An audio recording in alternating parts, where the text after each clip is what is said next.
Hi everyone, I'm Karen Jones and I'm a teacher, a curriculum writer, and an educational blogger at the Blog Mrs. Jones class. And the webinar that you're attending today is Kindergarten 101, 5 Keys to First Week Success. So thank you very much for joining me today. I appreciate you taking the time out of your schedule to be here.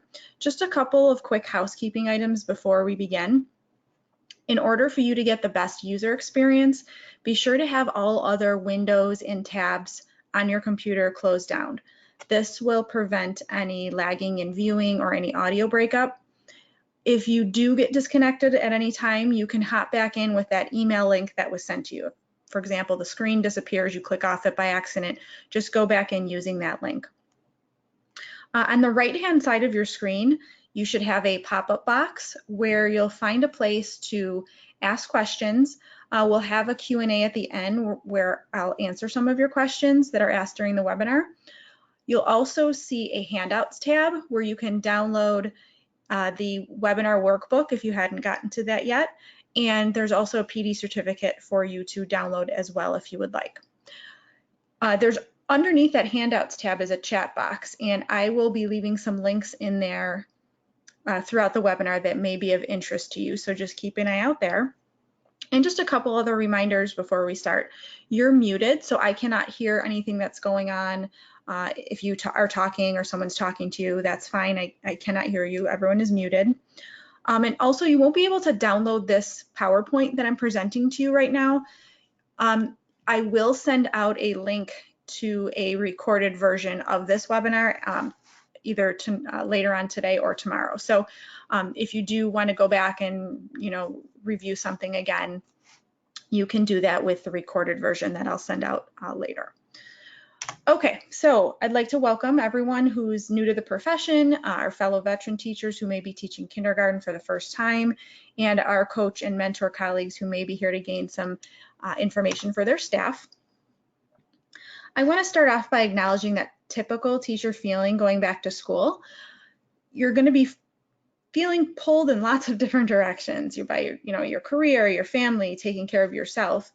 But we're all in this together. We're all here to help support one another. And the goal of this webinar is really to help you plan out and sort out what needs to be in place the first day and the first couple of weeks of school. So I've broken down the webinar into 5 key components that from my experience lead to a great start to the year. I'm going to give you some tips throughout the webinar, but mainly it's a general overview of what you should plan for, what kind of decisions you should make, and what you should expect the first few weeks. Now there's a lot of different topics that we're going to be covering here. This is the breakdown for today. So we'll talk about setting up your room, management systems, content, planning and assessing, and then finally some tips for the first week. And then within each of these sections, I'll talk about specifics and show you examples of how these ideas could look in a classroom. A little disclaimer before we get into this. I'm going to share in this webinar some things that have worked for me or have worked for colleagues that I've worked with. However, we all know that each class is its own unique place, and each of you have your own teaching style and how you'd like things to be in your classroom. So there's things from this webinar that you may want to take and run with, and there may be some things that you don't think would work in your situation, and that's totally okay. I'm definitely not the boss of kindergarten, nor do I think my ways are the only ways to do things. So please feel free to change up any of these ideas, whatever you need to do to feel comfortable and confident to begin your year. At the end of the webinar, I'll have some special deals for you and also an exclusive bonus download that everyone will receive. So be sure to stick around to the end. All right, so I just want to begin by briefly telling you how this webinar came to be. So this was me in my first kindergarten classroom, frantically trying to get it ready. And although I had been teaching for 8 years at the point in this picture here, it was my first year in a brand new school, my first year teaching primary, and my first year in kindergarten. So I didn't know where to begin.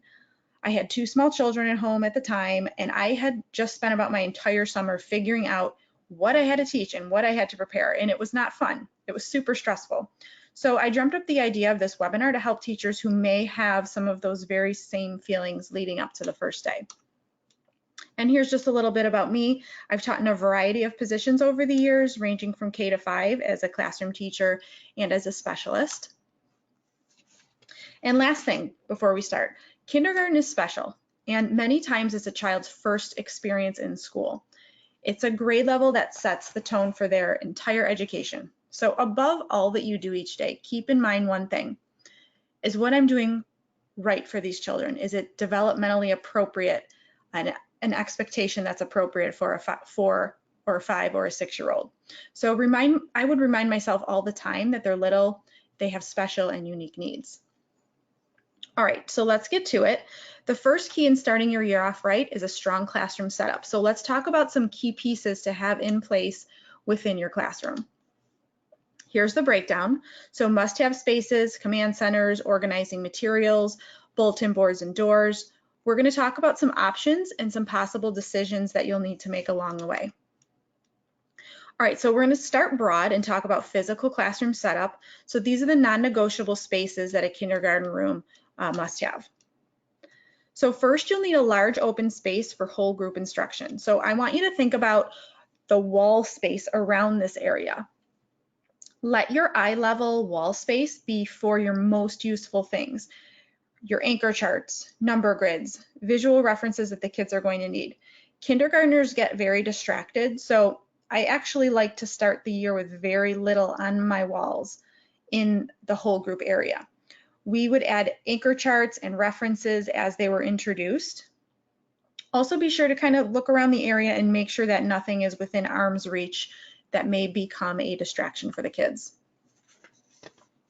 Now, as far as your whole group seating goes, think about if you want to give your students choice in where they sit, or if you want to assign them spots. So I always started off the year assigning rug spots, we called them. They were specific places for each child to sit at the carpet in both circles and rows. So we had circle rug spots, we had row rug spots. When they would hear our rug spot song, which I'll share with you in the download that you'll get later, they would know exactly where to go, and by the end of the song, they were in their spots and ready to learn. So like I said, the song that I would use is going to be included in your bonus at the end. So let's move on to small group instruction. So you want to designate a spot to work with small groups and prepare a teacher toolkit for you.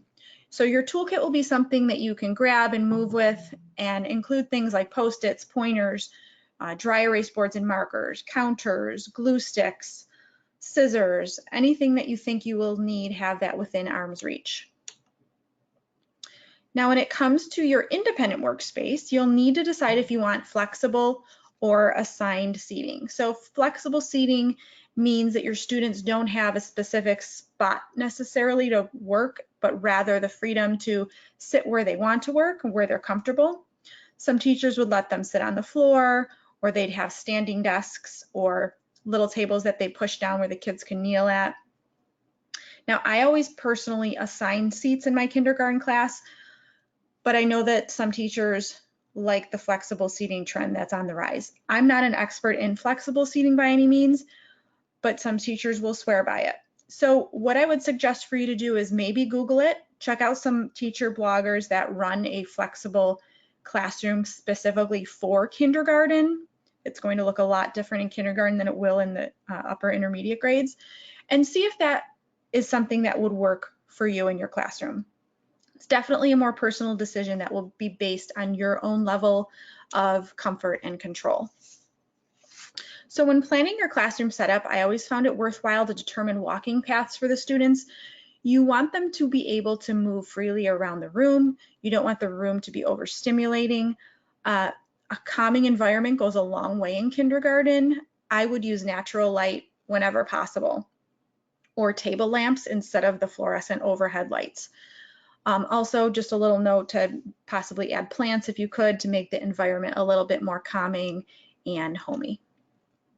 Now we're going to move from spaces to command centers. So command centers are designated spots in your room where you or another adult can get information from. So first, you'll need a primary friendly lunch board. So since most of your students are going to be non-readers in the beginning of the year, you definitely need picture support for each choice. So here's just some simple lunch board ideas in the pictures here. clothespins clipped to a tag board. Mine was the one on the left, the one on the right was mine, which was a magnet board, and there were stars that were little wooden cutouts I got and painted and hot glued a magnet to the back of them. And then I just wrote the students' names on them with Sharpie, and I would just reuse them every year, paint over the names, and write some new names on them. Now for arrival and dismissal, it can be a little bit crazy the first few weeks, regardless of how organized you are. But most importantly, you need to be fully aware of how each child is going to get home on the first day. I found the most success when I would send a note home ahead of the first day. Ask parents to be very specific, how their child's going to get to and from school, exactly who's going to be picking them up, if they're going to an after-school program, and the name and the contact info of that person. Being proactive will save you some headaches. There's still guaranteed to be a few, but something like this will help you. And this arrival and dismissal memo I will include for you. It's going to be in your free download at the end.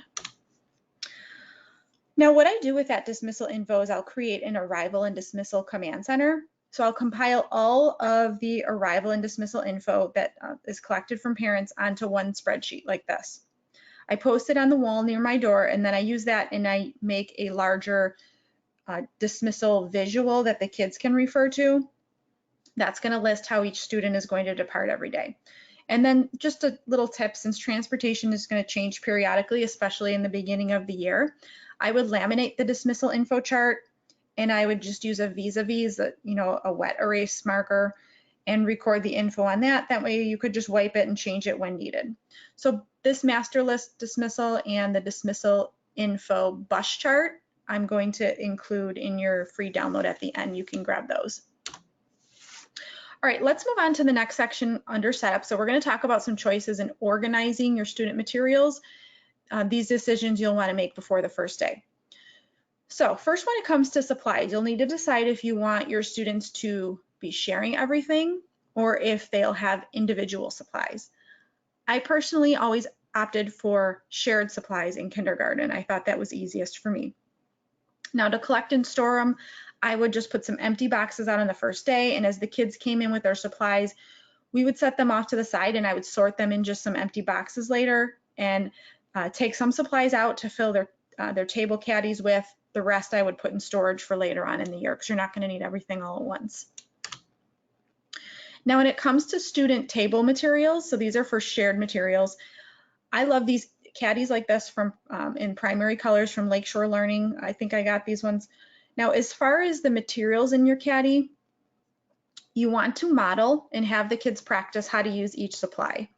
It sounds kind of silly if you're coming to kindergarten for the first time, but you have to do this. So be very specific here.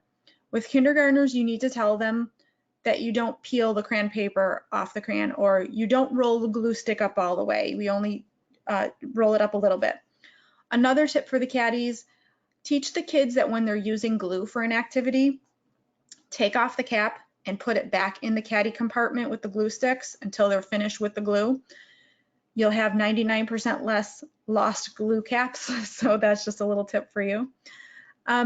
You can use the table caddy colors to name your table groups.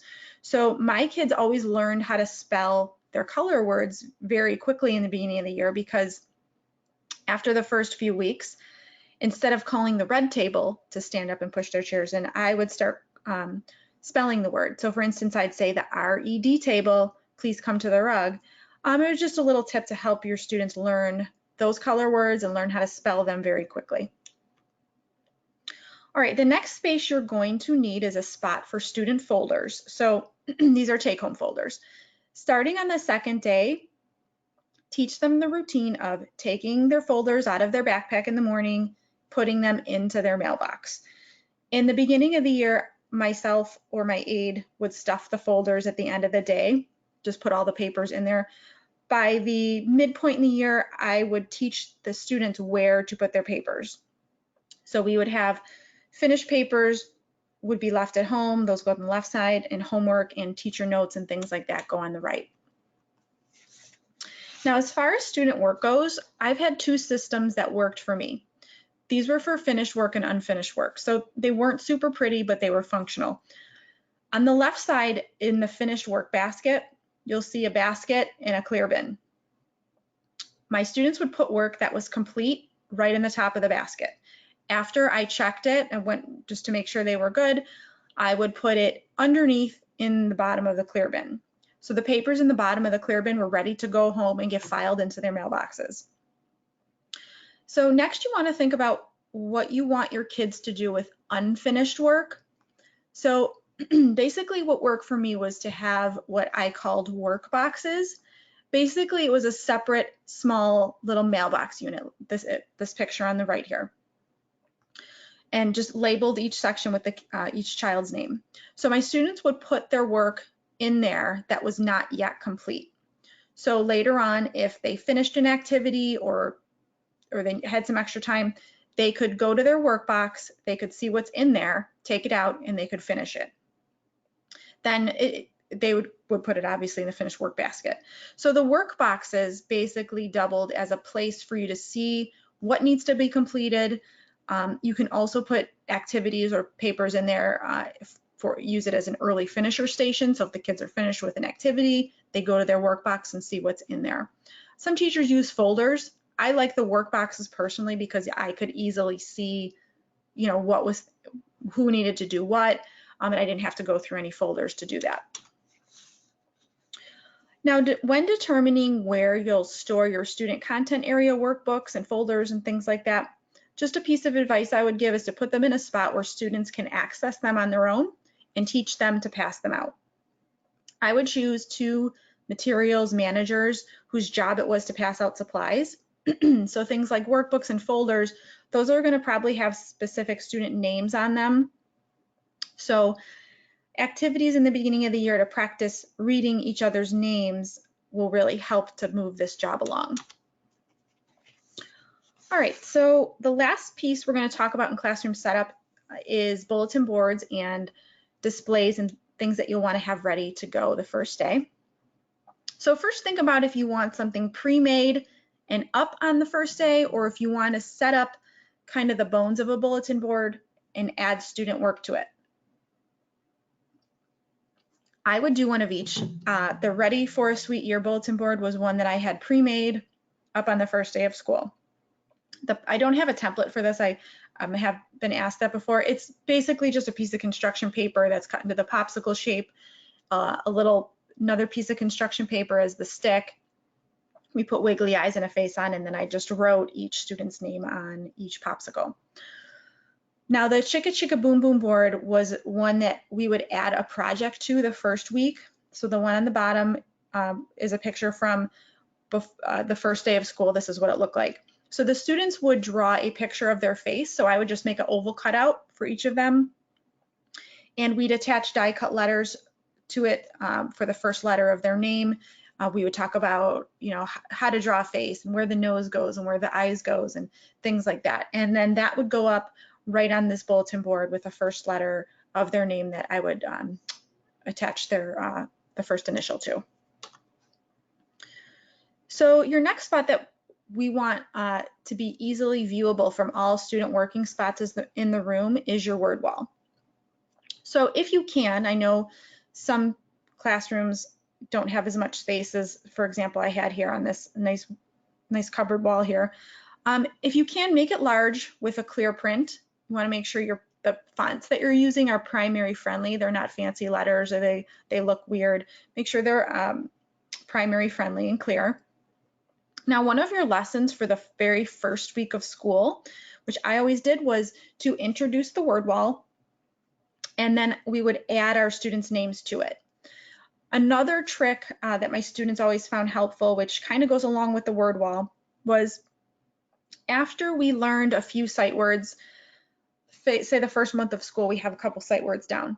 We would add them to our word wall, and then I would tape a list of the first 25 sight words that we were going to learn on the side of their table caddies. So this is exactly what it looked like. They would use those constantly, as well as the word wall, when they were as a reference when they were writing. So it's just another spot to have that print available to them. It's not necessarily something you need to do on the first day, but just a tip you can use after you begin to teach sight words. So I just made a Microsoft Excel, a table in Microsoft PowerPoint, and typed the words in, printed it out, laminated it, and taped it to the side of the caddy. The next spot you'll need up and ready for your first day is your morning meeting or your calendar board.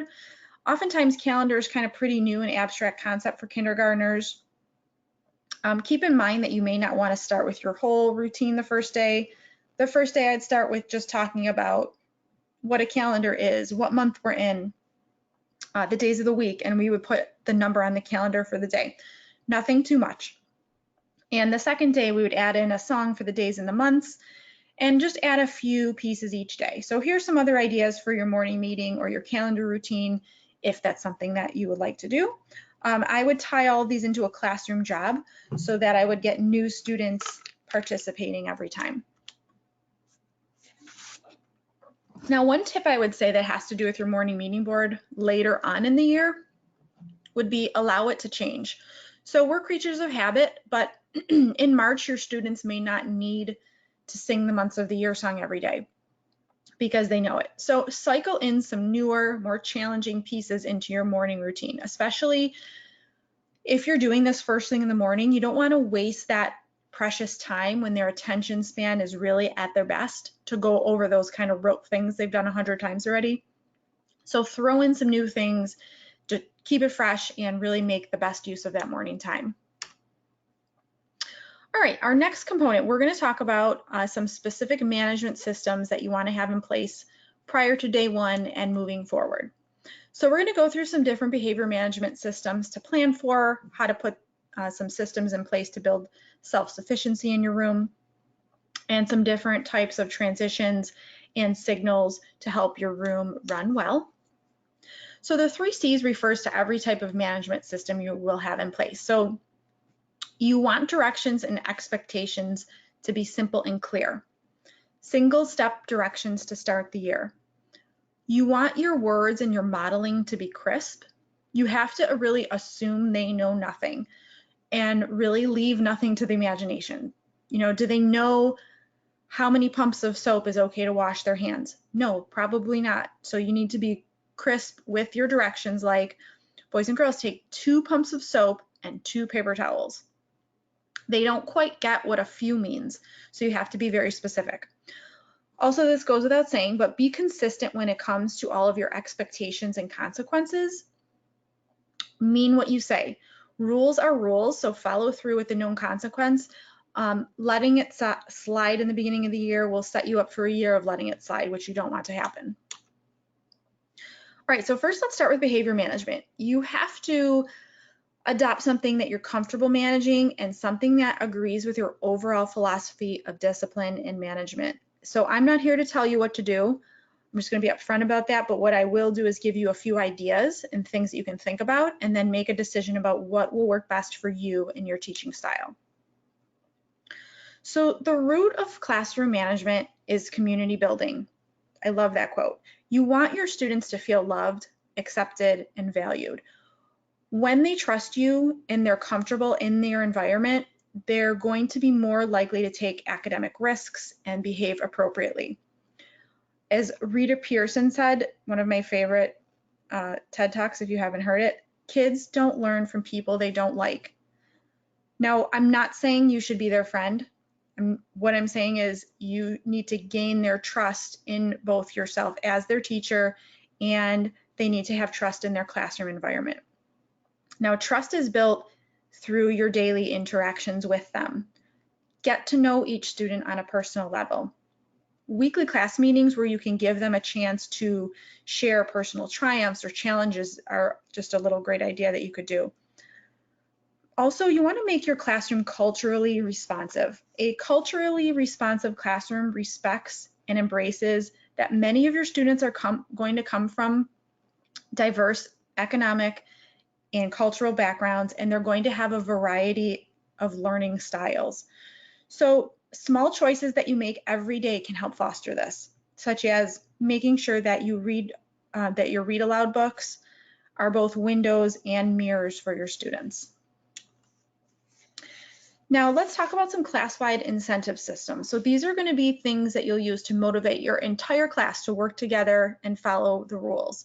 So when they're being good citizens, working in an exceptional way, even just like lining up correctly is a victory in kindergarten, they would earn a class incentive. So I've had my class different years earn marbles. We did warm and fuzzies one year. Those were just pom-poms. You could do stickers on a sticker chart, or I've heard of teachers having them build something like they would earn a piece towards putting a jigsaw puzzle together. I would let the class brainstorm and then vote on their reward after they met the goal of, filling the jar, the chart, or completing the puzzle. So this is a great way to build some community and working towards a shared goal. Now, you may also want a class-wide behavior management system. So this is a system that rewards or may give consequences for following or not following classroom rules. So when I first started teaching kindergarten, I used a clip chart where students would have the clothespins moved up or down for positive or negative behavior. I personally found that the kids that had more intensive management needs do not do well with this system. The same kids are going to always be on red, and looking back now, that's a system that I personally would not use again. This is just me. With kids that need a more intensive approach to classroom discipline, I would take an individualized approach with them, and I'll talk about that next. But for the general population, I'm talking about the other system I used was a 100% positive approach. So I use this in kindergarten as well. Some of you may have heard about the PBIS system. This is what my school used. And this is where you're going to reward good choices with special tickets or something like that. So the students would use, they were basically just pieces of paper. Students would use the tickets to earn something, intangible rewards, such as having lunch in the classroom, or reading a book to another class, or being the teacher's assistant for the day, bringing a stuffed animal in from home, eating lunch outside, stuff like that. Now, the negative behaviors are often dealt with indirectly by rewarding the students that were following the rules, okay? Now, there's many other systems that use a variety of approaches to classroom behavior. Class Dojo is one. I know that also has a home connection component, which is great. I used that when I was teaching 5th grade. I did not use that with kindergarten, but I know teachers that that have and do like it. So you could also look into that.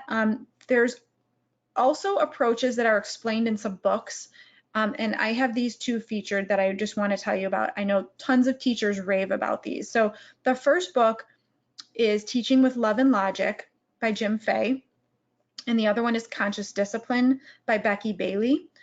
Both of these books discuss the social emotional piece of classroom discipline, and they create systems for you to implement their teaching in your classroom. I can't say which one is perfect or which system here is perfect for you, because there's pros and cons of each. But what I can tell you is that you should make a system that works for you, that works for all children in your classroom, and something that's easy to manage. Now, for those kiddos that need a little bit more when it comes to management, you want to have a system that identifies their target behavior or behaviors. I'd say no more than 2 goals at a time. And then it breaks your day down into chunks. Now, they get a stamp in each section if they met that goal. So in this example, I broke it up into subject time periods. I had a friend one year where we broke the day up into 10-minute chunks of time because the reinforcement needed to be that frequent. So each child is going to be different, so you're going to want to do what's best for that specific child. But you want to start, when you're starting a behavior plan like this, with immediate and frequent rewards, and then little by little increase that expectation. You also want to make sure that you're letting them choose the preferred activity or whatever it is for the reward, something that they're going to be motivated by. This daily report sheet I used, not me personally, well, I did use it with some of my own students, but my daughter also used it. My daughter's teacher used it for her in her classroom, and we found a lot of success with that. So just something that can be sent home every day so the parents get some feedback on their behavior as well. All right, now we're going to talk about some systems that you can put in place to build some self-sufficiency. So in the beginning of the year, they're not going to be capable of running the classroom on their own. but that doesn't mean that they cannot learn how to do that. Kindergartners are usually very willing and eager to learn and carry out teacher duties. So much of what you're going to need to do for them the first day, the first couple of weeks, are things that can be taught to them over the course of the first few months. So let's talk about some ways that you can do that. So build independence and sufficiency by assigning some classroom jobs. So I would push you to think outside the box a little bit as the year progresses, much like your calendar routine. Change up some of your jobs, add new ones that require a greater level of responsibility. So you may have a lunch helper record the menu from the cafeteria, or a helper sorting graded papers into the mailbox for you. Those would be things that could be added after the first month of school. Now I'm going to include this job chart in your bonus at the end. I had this on a magnet board, so I printed, downloaded, typed in the jobs that I wanted, printed it out and laminated it, and then I use little magnets. Now this was actually a picture from my 5th grade classroom. I used the same one in kindergarten though, but instead of the numbers, I would have little magnets with the student names on them. So, you know, you're free to do what you want, but that was just a little note there. Now this job chart, like I said, I'll include in your bonus that you're going to download at the end, and it is editable, so you can add your own jobs on there. Now, another way to build self-sufficiency is to have table leaders. So I would choose a different student each day, and their job was to collect papers at their table, pass out materials, make sure their caddy is organized at the end of the day. So basically do anything that you ask them to do. The table leaders are going to save you lots of time with collecting papers and supplies and things like that. So teaching students about how your classroom library works is another great lesson for the first week. I keep it simple. I have the books in my library divided by level, reading level, and book type. So I had a bin for levels A through F, general fiction, books about sports, books about animals, etc. And I just bought a set of colored dot stickers, the one that you can buy like at Office Max or whatever for garage sales, and I color coded the books with the stickers that way.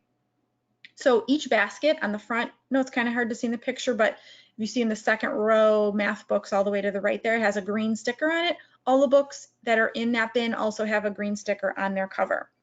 So this is an easy way to allow your students to help sort and organize your classroom library. They can do that sorting and matching colors on their own.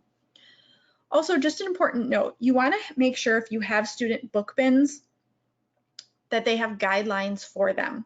It's not just a free-for-all, you can put whatever you want in there. So my students had an alphabet chart that was laminated and in their book bin, 3 books of their choice that were in there, 3 books that I chose for them, and those are usually books on the reading level. And they would shop for books in the classroom library 1 or 2 times per week on a rotation. So that would be one of our centers.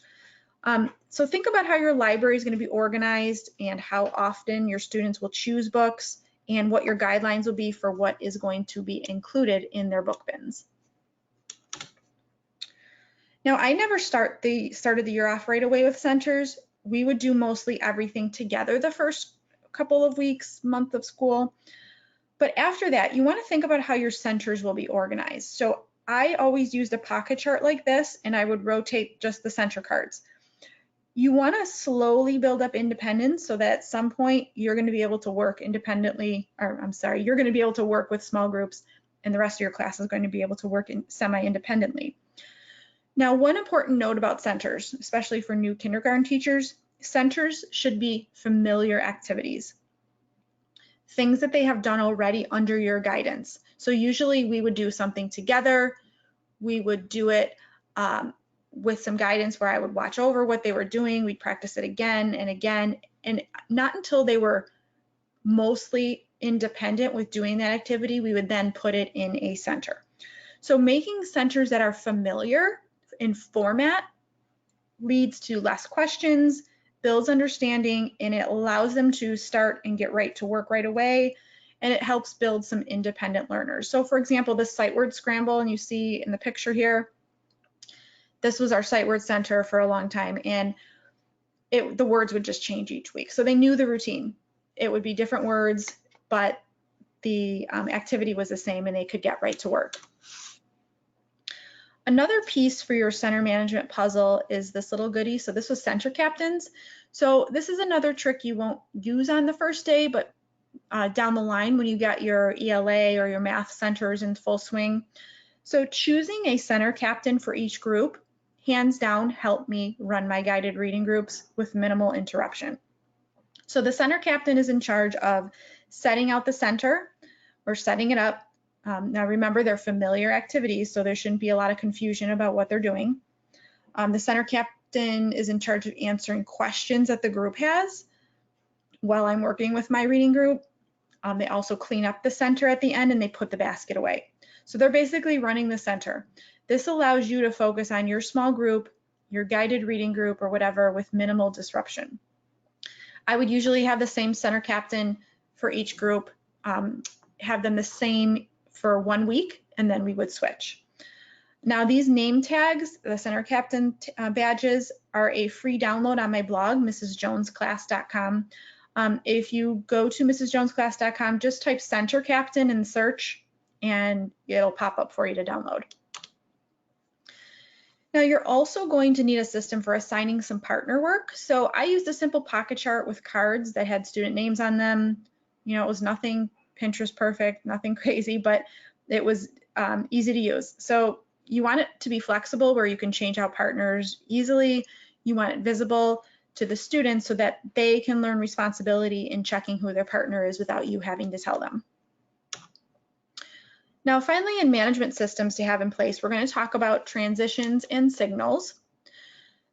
Teaching procedures and routines is one of the most important parts of the first couple of weeks of school.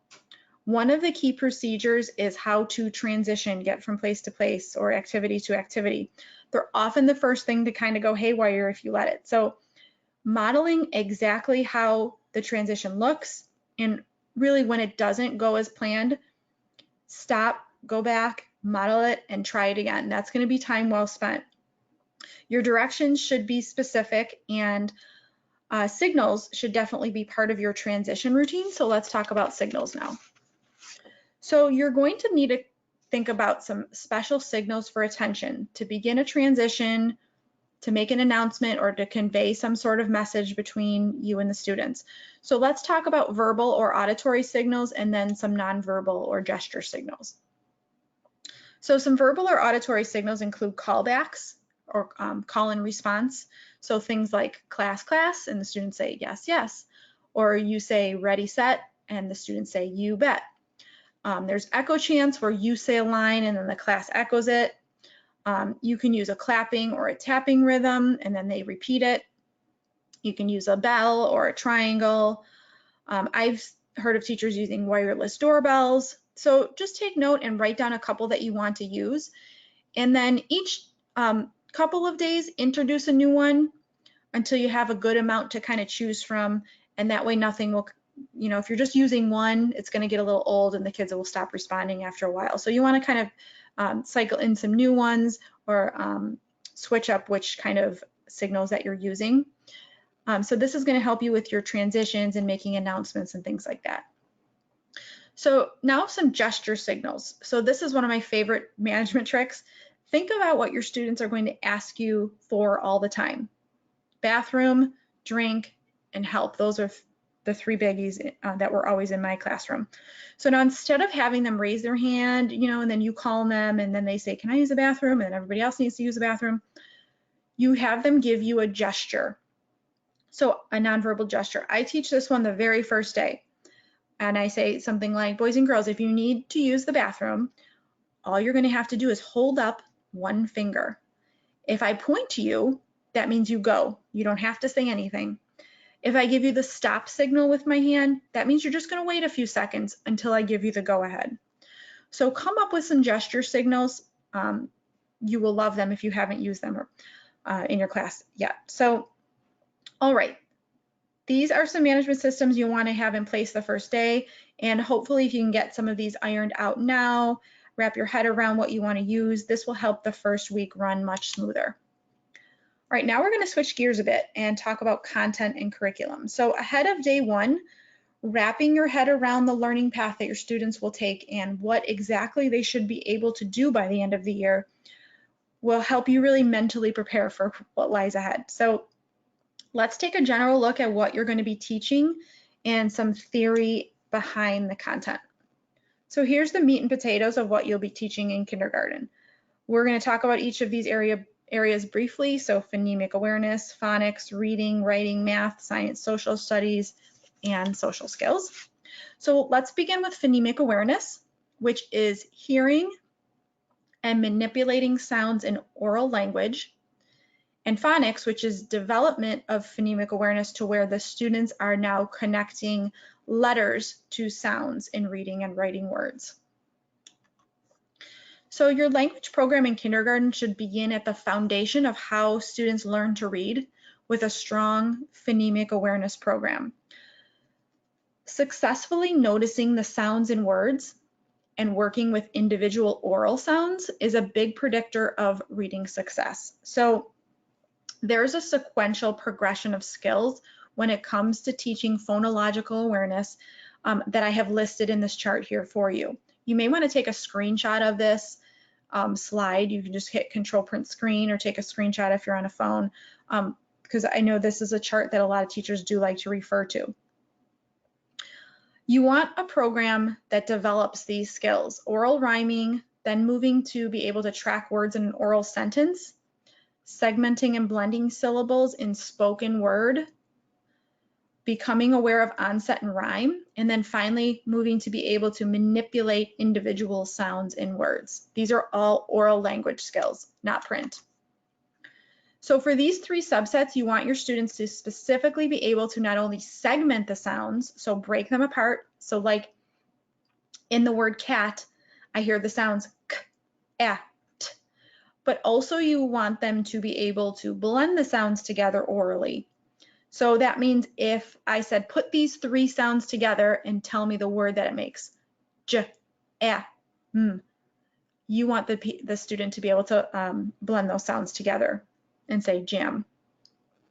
You want your instruction to focus on both of these aspects of phonemic awareness, the segmenting and blending sounds orally. Now, as far as your phonics program goes, here is a sequential path that teaches the skills that are included in a kindergarten program. So beginning with the alphabetic principle, the knowledge of letter names, and moving to letter sound correspondence and continuing along that path. Your phonics program will work simultaneously with your phonemic awareness program, not independently. So another important piece to note is you're going to find that it's not often a nice, neat, packaged progression or flow like this. In actuality, in kindergarten, it probably looks a lot more like this. You're not going to be teaching these skills in complete isolation, but rather you will build on each set of skills as you move along this main path. And you'll be pausing and going back and reteaching and reviewing all the time. You're going to focus on that main sequence, but always go back and build up that foundation again and again.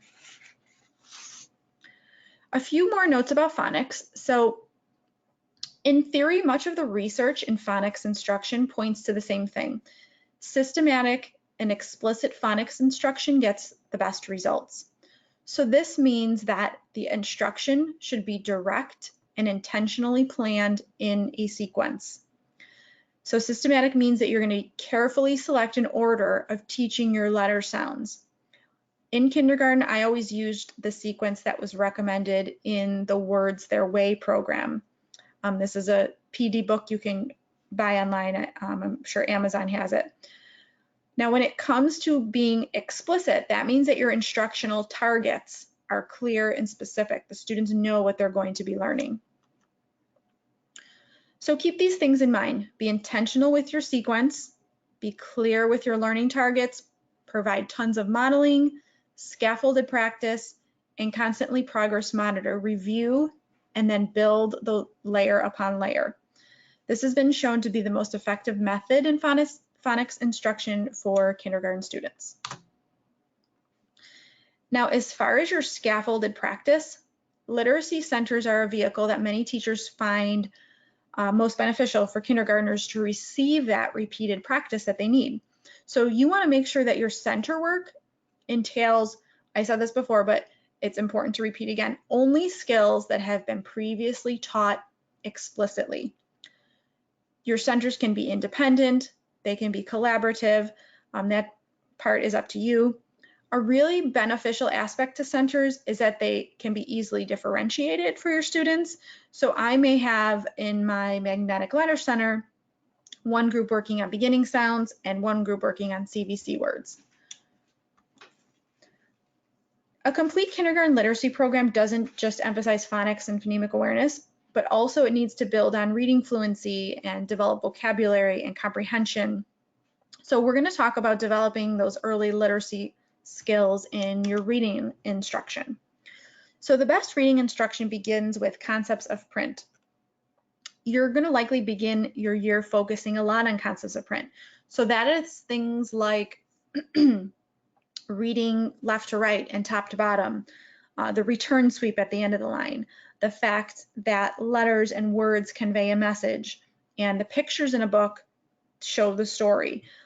Every book has a front and a back cover and an author. So build the concepts of print in your shared reading and your writing experiences with your small group guided reading instruction. We'll talk about that next. And your read alouds with your big books. A significant portion of your reading instruction will also center around building vocabulary. So this could be done before and during your read alouds. By selecting a wide variety of text types, you'll find more options to build in vocabulary development. In my class, we had what I called word detectives. Before a read aloud, I would tell the class that we have to figure out what a certain word means, and I would write it on our whiteboard, have the students make some guesses what they thought it means. When we heard the word in the book, we put our little pretend spy glasses up with our hands, and then someone would get my magnifying glass and find the word in the print.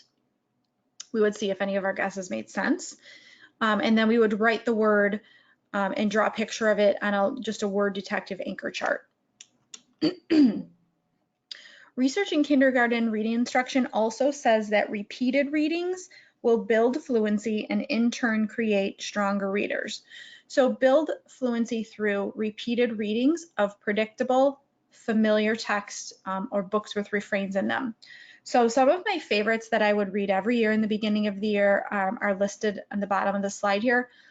Brown Bear, Caps for Sale, Chicken Soup with Rice, The Little Red Hen, and We're Going on a Bear Hunt. Those are great books for building that predictable text with your kids.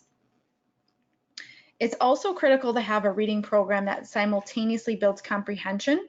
So you'll lay the foundation for comprehension with questioning during and after your big book read alouds. Model how, from the beginning, how if you aren't sure about an answer, you can go back and at the story or look at the pictures to help you figure it out. Now, eventually you can move from literal questions about the stories to more inferential types of questions, and you'll begin to make them think beyond the text and make connections. Primary readers need explicit instruction in reading strategies. So the Beanie Baby strategies have been around forever. They connect a strategy to an animal. So this reading strategy bookmark is a free download in my Teachers Pay Teachers store.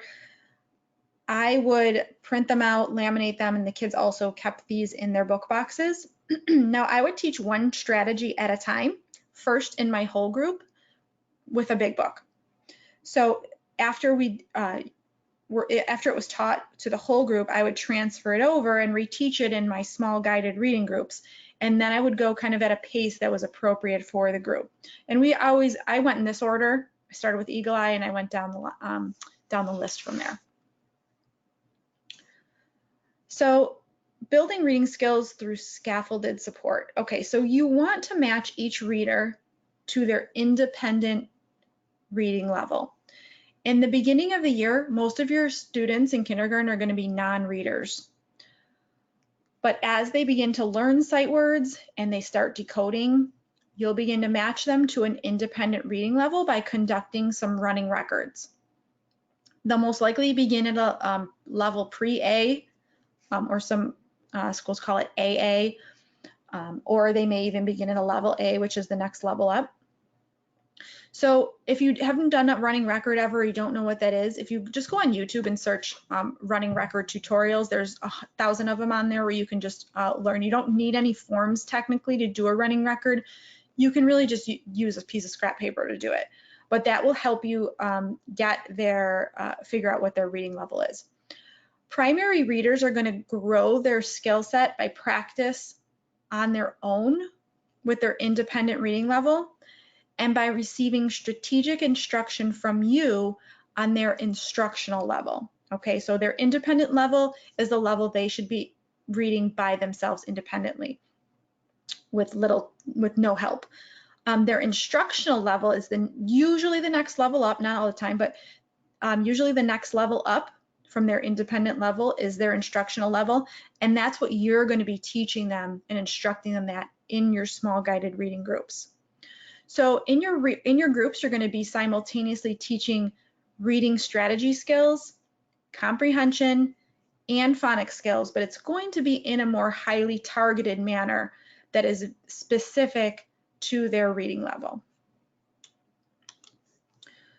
So next, let's talk about writing in kindergarten. We're going to begin by looking at a brief overview of the stages of writing development and what you can do to encourage your students at each stage. These slides you may also want to take a screenshot of. So typically lots of kids begin kindergarten in the pre-phonemic stage. They'll be scribbling or drawing symbols that may look like letters, but they don't carry any significance. At this stage, you can encourage them by asking questions and prompting them to include lots of smaller details. So ask them questions like, oh, okay, if that's your dog, can you draw the dog's tail? Or maybe you could draw his bone, or, oh, he's at the park. What else could you draw to show that he's at the park? All right, so you may see the next phase, the early phonemic stage, emerge as you begin to tie sounds to letters in your phonics instruction. In this stage, you want to still question and prompt them to make their drawings detailed, but also encourage the students to record as many sounds as they can to tell their story. Oh, that's a girl, so how about we do our best to write that? So what sound does girl begin with, and what sound does girl end with? What letters make those sounds? When students are in the letter name stage, they're independently drawing and labeling with at least the beginning and ending sounds. So at this stage, you want to work on building their phoneme segmentation skills along with their letter sound correspondence so that they then begin to move from this to stretching out the words and including middle sounds when they write. Now in the transitional phase, this is typically midpoint in the year towards the end of the year. So they're using multiple sounds for words. They're using their sight word vocabulary, they're putting spaces between words, and they're beginning to write sentences. So here you want to encourage their phoneme segmentation skills and their invented spelling, their spacing, their punctuation, and build on their sight word vocabulary. Now, just a little note about invented spelling. Invented spelling, if you're a teacher that's brand new to kindergarten, that is a good thing. You want students to be able to segment the words that they want to write orally, write those sounds down. If they're if they're not getting all of the sounds, or they're mixing up, say, the Z and the S or whatever, that's okay right now. You're not going to necessarily want to tell them, no, that's not how you spell pizza. What you may want to do is say, maybe we can think of or stretch our word pizza out and come up with another sound that we hear in there, like p, e, s, so maybe they would put P-E-S-A, which is not correct, obviously, but it's good because they're hearing those sounds that are in the word and they're recording the correct letters that match those sounds. You may have some kids at the conventional stage, usually by the end of the year. So this is writing that's pretty easy to read. There's some phonetic spelling still, but it's mostly conventional. They're using capitalization, they're using punctuation. So let's look at a few instructional strategies that you can use to support all of your writers now. So interactive writing is a must in kindergarten. And so this builds writing skills and concepts of print and phonics skills and so much. So this is where you're modeling every part of the process and you're thinking aloud and modeling that for the students. So you're talking about, oh, I need to use finger spaces between words, and you're segmenting those sounds orally and then connecting them to letters and modeling that. They can begin to mimic those behaviors themselves when they start writing independently. Research in primary writing instruction states that your kids need time to write daily. So starting with 4 to 5 minutes of sustained writing in the beginning of the year is a doable goal. More time spent writing equals more success writing. So you're going to build on that 4 to 5 minutes. In my classroom, I would play classical music while they would write during their writer's workshop. The goal in the beginning of the year was to write until one song was over. So it was usually like 4 minutes. And then eventually our goal would change to 2 songs or 3 songs. And I think we would end the year around 5 songs or about 20 minutes or so of sustained writing time. So your shared writing activities and your explicit teaching of the writing process in your writer's workshop should mimic the strategies that you're teaching your students in phonics and reading. So you're connecting those reading strategies to your writing. Use the same terminology to allow your students to connect those strategies across the content areas. All right, now let's move on and talk about a few key ideas from research in kindergarten math instruction. Quantity in numerical form is a really abstract concept for kids. It could be tricky for kindergartners. So the first piece of research points to the effectiveness of teaching our students in ways that move from concrete to abstract. So when you start your year, you want your math instruction and practice to consist of a high amount of manipulative support. So some manipulative ideas that are very low cost, things you may already have on hand. You could use dried beans or pasta or buttons or Mardi Gras beads or craft jewels, base 10 blocks, Legos, anything like that. So my next point is in looking at the research centered on the importance of hands-on learning in math. So the key here is that you want to build in opportunities for hands-on learning for not just 1 or 2 students, but all of them. And this connects back to using those manipulatives as well. Now, it can be tricky to manage when you have a class of 25 kindergartners, but honestly, they do learn more by doing rather than watching others do. You know what I mean? So when you're working with an entire class full of kids and they all have manipulatives, I found in my classroom that the plastic trays were a lifesaver. So every child took a tray, they took their manipulative box, and that kind of kept all of their manipulatives organized and no one got anything mixed up. You could just use like paper plates even, or plastic plates or things like that. Those work well. Another piece in the best practice in math instruction talks to the effectiveness of interactive elements when it comes to independent practice. So we're not just using worksheets. I found that using interactive notebooks daily to reinforce or review a concept in my kindergarten classroom really produced an enormous amount of bang for my buck. So we would use this to review concepts that we had already learned or had been taught explicitly. If you're thinking about starting interactive notebooks in your kindergarten classroom this year, I have a free unit in my Teachers Pay Teachers store that will give you some guidelines and tips for starting them in kindergarten. And then there's a free unit for you to download and use with your kids if you want to do, give it a shot. I will give you a link to the end at the end of the webinar for those. Now, finally, we're going to talk briefly about other parts of your day, so science, social studies, and social skills. So I hear from kindergarten teachers all the time that they loathe teaching science and social studies because of a few reasons. So they don't have enough time, they don't have a great curriculum, they don't have time to plan really engaging lessons, and so their kids aren't invested in science and social studies, or they're not engaged. So the key to making science and social studies engaging for your kids and really fun for you to teach is to use a curriculum that's geared towards kindergarten specifically, that provides opportunities for the kids to learn through hands-on interactive experiences. They need to think and question and figure things out on their own or through their peers.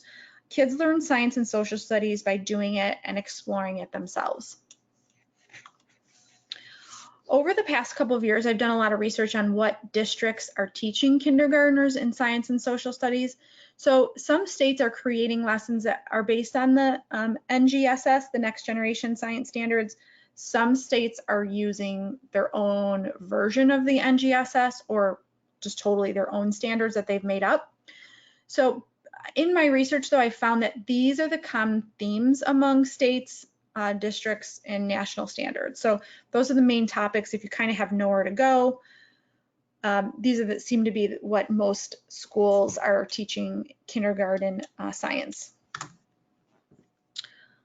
So National Common Core standards don't address social studies until 6th grade, which is I find strange, but states and counties across the US have created their own guidelines or standards for kindergarten social studies, and I found these to be the main themes across states and districts. So citizenship, long ago and today, cultures around the world, community, our world, and national holidays. So next, you have a better chance of fitting it all in if you can be a strict manager of your content area time. So realistically, I could stick to 2 20-minute blocks per week for science or social studies. Make it realistic, something that you can stick to. Perhaps you'll dedicate your Monday afternoon read aloud to a nonfiction text or a theme that you're diving into for science or social studies. So think ahead of time about where you'll fit these into your schedule before the school year begins, and make it reasonable so that you're more likely to stick to it.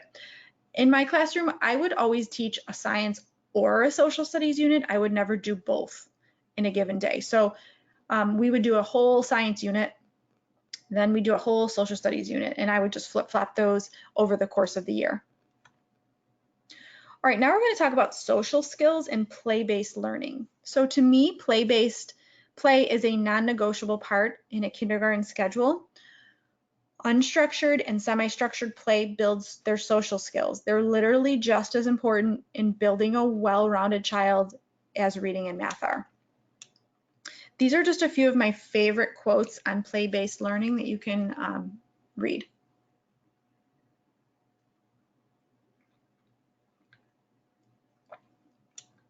And another one.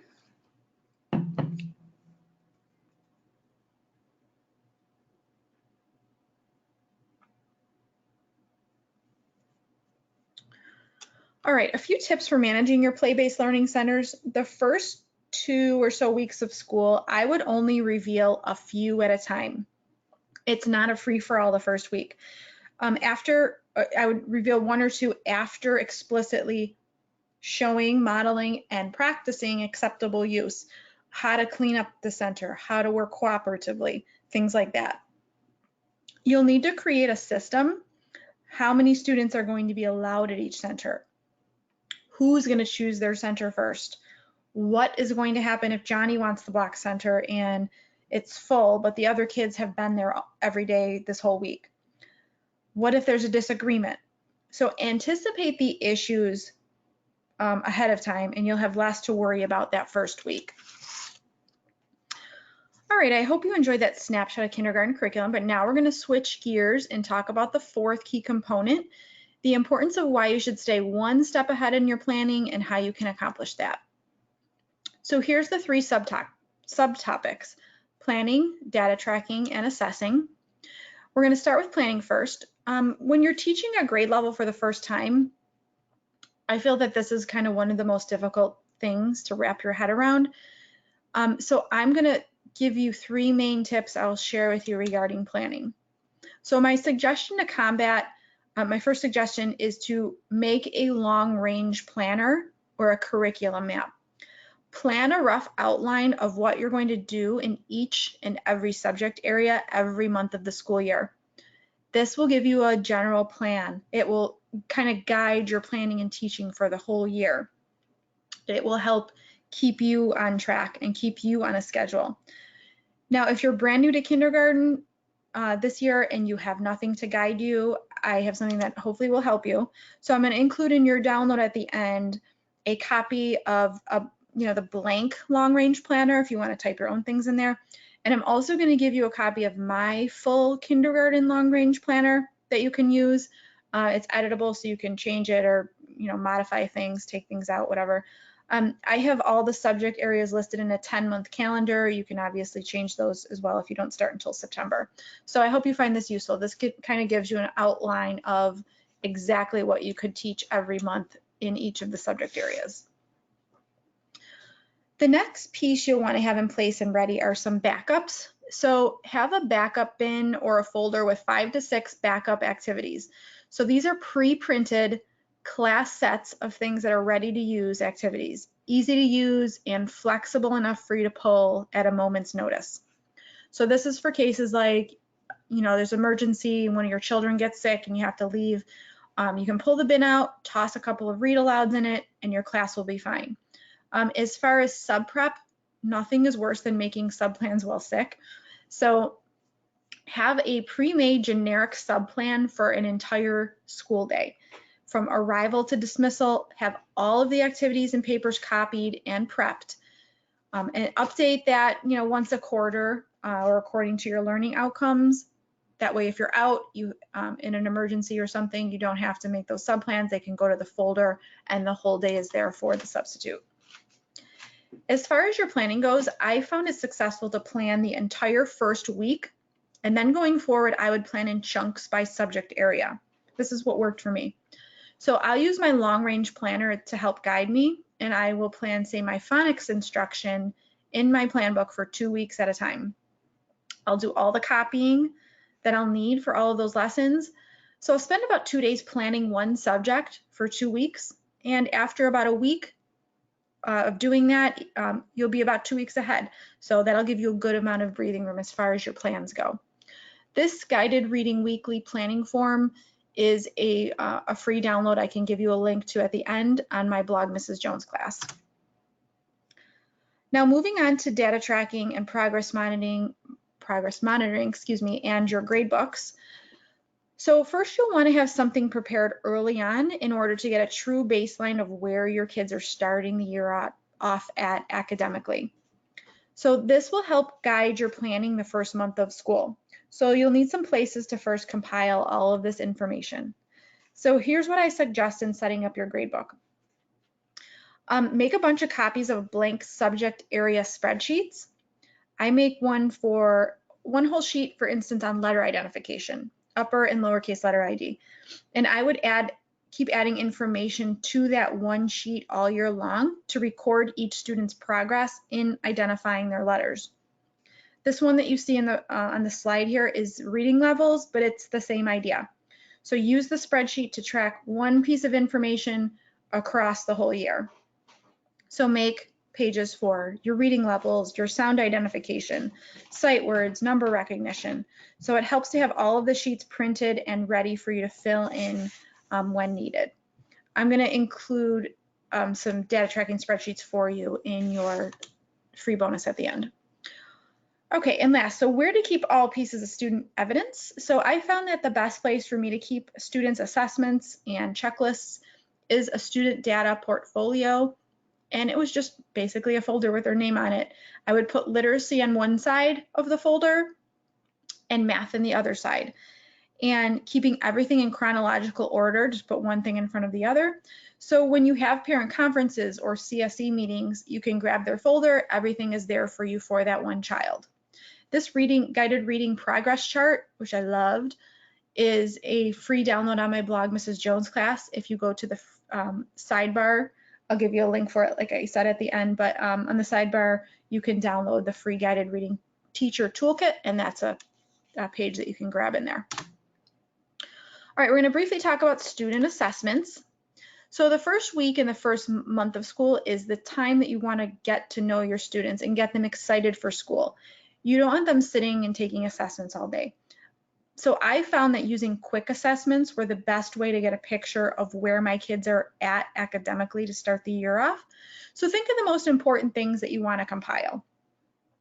I have a sample here that is going to be included in your bonus at the end that you can download. It's a math skills quick check, and I have an ELA skills quick check as well. Pick 5 or so students, put their quick assessments on a clipboard and just assess on the fly. So try to get a couple of done each day. Maybe you go around and ask them to recognize those shapes as they're sitting there working. I mean, it'll take you 5 seconds per child, just for each of those boxes there. Try to get a couple done each day, and then by the end of the first week, you'll have a good amount complete and then ready to compile. So the information that you're compiling in your beginning of the year assessments are things that will drive your instruction the first week and the first months of school. So use this to help create your weekly plans going forward and to help you organize your small groups and decide on your first steps that you'll take in your explicit instruction. Okay, so the final key component in planning for first week success, let's talk about some first week do's. So first, the first week, do over plan. It is way better to be over planned and over prepared than to have to scramble and figure out what to do with 30 extra minutes at the end of the day. So have a few backups prepared, a few extra read alouds ready to go. Next do also has to do with planning. You want to plan your first week in 5 to 15 minute chunks of time. So your students are excited and they're eager, and that 5-minute attention span that they have gets spent very quickly. So plan lots and lots of short activities the first week. They're not used to attending for large amounts of time. They're not used to sitting for long amounts of time probably as well. We have to for sure build up their stamina for engagement and focus. So you want to start the year off small. Last tip as far as the first week planning goes is keep your plans with you. So I put them on a clipboard and I carry them around with me the first day. In September, my brain was usually still in June mode when my class was independent and responsible and they could do things on their own. So you have to get acclimated to teaching in those small chunks of time again. So this was me on one of my first days, and there's my clipboard, my schedule. Okay, next, day by day, strategically place things that you'll need that day. So set everything in a location where you will need it. This will allow you to move through parts of the day without searching or shuffling to find, what you need. All right, when the students come in each morning the first week, you need something simple yet super engaging for them to work on, something that will keep their interest for at least 5 to 10 minutes. I always use Play-Doh as my table work in the beginning of the year. And the first day I would ask them to make me things out of their Play-Doh, such as, make me a face or make me your favorite food. And I would go around guessing what they were, things like that. Just a little tip, make sure if you're using brand new Play-Doh for the first time, crack the lids open a little bit because they won't be able to open them on their own likely. Next thing to do is a morning run through. So when your students arrive, do they trickle in? Do they all come in at once? If they come in at once, how are you going to manage that? What will you have them do first? Are they going to hang up their backpacks or go right to their tables? So make a list of what they need to do first thing.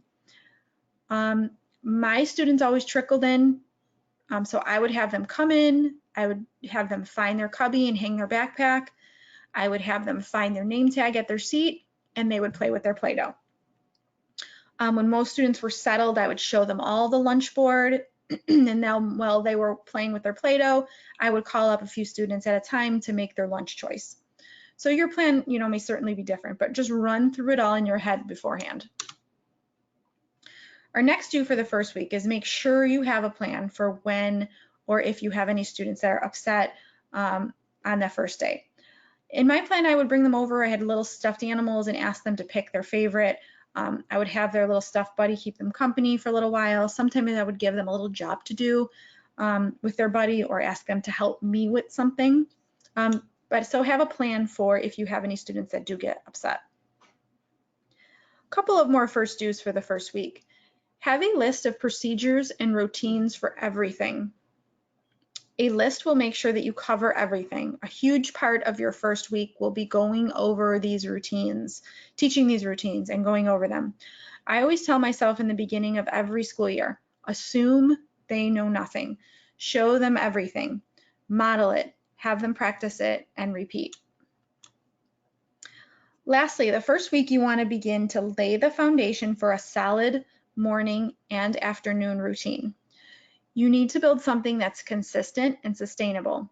Show them exactly what you want them to do each morning when they come in, and show them exactly what you want them to do at the end of the day at dismissal.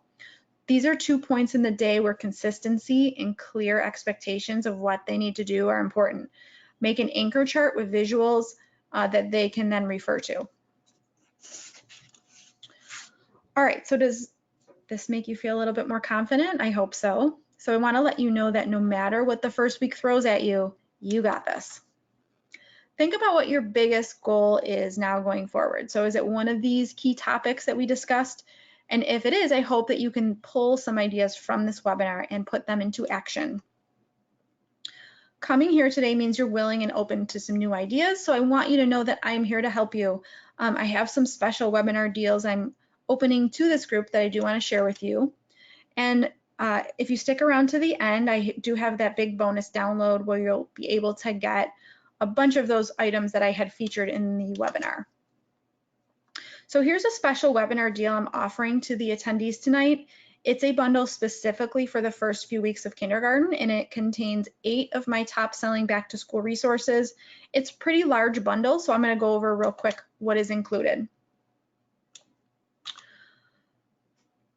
Okay, so first included is my kindergarten name activity pack. So this contains centers, games, songs, lots of different activities for the first month of school to practice reading and writing names. It's always a big hit and something I use every single year. Also included is my back to school printable pack for the first weeks of kindergarten. So this has tons of fine motor practice, early literacy skills, early math skills, gluing practice, tracing, so many things for the first week. You'll be all set. So these are engaging, these are developmentally appropriate, and they'll provide you with lots of different options to choose from. Also in the back to school bundle is the ultimate phonemic awareness pack. So this is 20 whole group or small group lessons and activities. This covers all aspects of phonemic awareness, the rhyming, syllables, words in a sentence, onset and rhyme, and phoneme segmentation. Also in the pack is my back to school My First Centers. So this is a package that will get your centers up and running. If you're kind of not sure how to start centers in your classroom, this gives you an exact plan of how to do that. So there's 8 different centers in there, and they build, they're going to each be built into these centers. So you're going to teach them explicitly, you're going to do them together before you move into centers. And the My First Center pack goes through all of that. So it's all spelled out for you exactly what you need to do. It's 1 full month of centers. Also in the back to school bundle is my guided reading level AA. So this is for your kids that are pre-readers. This is great for starting the year off, starting your guided reading groups. There are lesson plans in this pack that tell you exactly what to do with your small group. There's printable books. If you do not have books, you can print these out and use these with your students. This is going to get your students used to learning about some of these reading strategies and reading skills, pre-reading skills. There is an activity binder that has multiple activities to explicitly support your pre-readers. Also in the back to school bundle is my A to Z poetry notebook. So this is 26 poems that I wrote with tasks that go with each letter, and they also reinforce sounds and concepts of print and sight words and comprehension. My students kept their poetry notebook in their book boxes, and we would pull them out as we learned each poem. Also in the back to school bundle is my word wall bundle. So there's letter headers, there's picture cards, there's over 200 words, and there's also an editable version, I believe. And also in the back to school bundle is my Good Morning Kindergarten. So this is my morning work that I would use on their morning workbooks for the whole month that go by each month. There's 20 daily work logs that cover both ELA and math skills, and they're in predictable, familiar format. So they're doing the same kind of format each day so that you can explain it once and then they can do a few days on their own and work independently. So the whole bundle with all of the items in it has a $90 value, but I do have it bundle priced for $79.95. But for the next 90 minutes after the webinar is over, so after the Q&A section, after that we do the Q&A at the end, For the 90 minutes after that, it will be priced at $49.95. So you can get all of these items for that price. Also, with the purchase of the kindergarten back to school bundle tonight, you can also get my first day of kindergarten lesson plans for free. So this is going to be a bonus included in the kindergarten back to school bundle. So the first day of kindergarten I do have separately. If you do want to just get this, it's $5 value. This has your lesson plans for the first day of school, the whole day. I spell everything out for you, what you should do the first day or what you could do the first day. There is an editable version. If you do want to change some things, you can go ahead and do that. What's also awesome about this pack is it has your routines and procedures list. So this lists every procedure and routine that you should teach your kids. Not, all in the first day of school, obviously, but over the first couple of weeks, the first week or two of school, all the routines and procedures that you need to teach the kids. There's also a calendar routine template in there. I have pictures from my first days of school and activities and things like that. All right, a couple other items that I am featuring for this webinar is my WordWork bundle. So these are centers for the year that you can switch out in your WordWork center. They cover a variety of phonics topics, so beginning and ending sounds, CVC words, blends and digraphs, long vowels, sight words. Most of them have self-checking cards so the students can check their work themselves and they don't need you to check your work. I would laminate these, put them in the centers, and the kids would use either a dry erase marker or the magnetic letters. So this is going to be on sale for 90 minutes after the webinar for $20. It's normally $29.95. Also, I'm featuring my kindergarten guided reading bundle. So this bundle includes lesson plans according to each reading level. The pack teaches both your reading strategies and your reading skills and phonics skills. There's a student activity binder with multiple activities, many different activities for you to do with your students in their small groups that match their guided reading level. So this is everything you need for your small group guided reading. The only thing that's not included is the books, but you can use any text that matches that guided reading level. So normally this is $48. After the webinar is over, for the next 90 minutes, it will be $36. And just a couple more items. My little social studies thinkers curriculum for kindergarten are full unit plans that contain scripted lesson plans for teaching social studies. There's a student workbook, there's craftivities, assessments, there's a PowerPoint, anchor charts, everything that you need to teach a full social studies unit. You don't need to supplement with extra activities. So normally this is $14.95. After the webinar's over, it will be $9. And I think this is the last item. My little science thinkers curriculum, unit 1 is all about our senses. So this is again a 4-week unit plan. It has scripted lesson plans. This actually contains the read aloud books in it that are in a PowerPoint format or a printable format if you want to print them. There's science stations, experiments, investigations, craftivities, assessments, anchor charts, everything you need. There's just a couple more pictures of some of the anchor charts and the activities. So normally this is $17.95. After the webinar is over for 90 minutes, it will be just $10. This is the last item that I'm going to show you. It is my kindergarten math Common Core assessments. So there's literacy assessments and math assessments. Each assessment, or each standard, has 2 different assessments. There are rubrics to track each specific performance indicator, so you can see what level your students are at based on the assessments. There's sheets for you to track all of those things in. There's also benchmark domain assessments. So here's the prices on those 2. Normally the literacy assessments are $27. For 90 minutes after the webinar, they will be priced at $18, and the math assessments are normally $10, and after the webinar, they will be just $6. So everything can be found at this website. Webinardeals.com is where you can find all of these items that I featured for you at the end of the webinar. If you go to webinardeals.com, it will take you to my Teachers Pay Teacher store, and it will take you to a special custom category called Webinar Deals, which is where all of the items will be listed for you. So the prices will be remain in effect for 90 minutes after the webinar is over. Now I hope you enjoy some of these bonus materials. So these are some things that I featured during the webinar that I will give you a link to download in a second. So these are all of the items that everyone will get here for free. So the arrival and dismissal checklists, the parent transportation letter, the bus list, the group incentive chart, daily behavior chart, individual incentive chart, the class job chart, subject gradebook pages and checklists, math and letter sound quick assessments that you can use, the long range planners, there's the blank one and the one that I have complete. Many of the items are editable, so you can put in what you'd like, change things however you'd like. So you can get the free bonus, all of these items, if you go to KarenJonesBonus.com. Now this is going to take you to a Google zip folder, a Google Drive zip folder. So you have to download the folder before you can open all of the resources and see all of the editable items. Okay, so just make sure you download it first, unzip it, and then you can access all the items. Okay, so here's 3 sites that you need to know.